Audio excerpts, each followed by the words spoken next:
நீங்கள் என்னைக்காச்சும் யோசித்து பார்த்துருக்கீங்களா?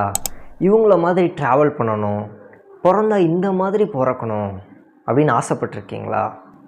Bro stop. நாம் நம்மளுடைய மந்த்லி சேலரிக்காக கஷ்டப்பட்டு வேலை பார்க்கும்போது, அதே ஃபீல்டில் யாராவது ஒரு சக்ஸஸ்ஃபுல்லான பர்சனை பார்க்கும்போது அவங்கள பார்த்து உண்மையாக ஃபீல் பண்ண ஆரம்பிச்சிட்டிங்கன்னா போச்சு. அப்படி இருந்தால் என்ன ஆகும் தெரியுமா? உங்களுக்குள்ளே இருக்கிற செல்ஃப் எஸ்டிமேட் குறையும், கான்ஃபிடென்ஸில் லேக் ஆவீங்க, ஓவர் திங்கிங் ஸ்டார்ட் ஆகும், ஒரு சில டைம் கிவ் அப் பண்ணுற ஸ்டேஜ்க்கே போக வாய்ப்பு இருக்குது. ஸோ அந்த ஒரு ஸ்டேட்டில் இருந்தீங்கன்னா பாருங்கள், இல்லைனா ஸ்கிப் பண்ணிக்கலாம்.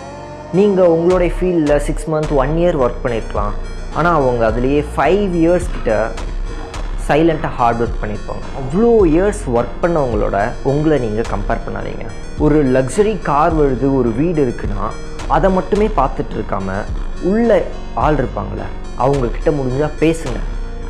நீங்கள் எப்படி இதை பண்ணீங்க, நான் இதை அடையணும்னா என்ன பண்ணணும், என்னோடய இடத்துல நீங்கள் இருந்தீங்கன்னா என்ன பண்ணியிருப்பீங்க அப்படின்லாம் பேச ஆரம்பிங்க. Trust me, this one mind set will change your life and thoughts.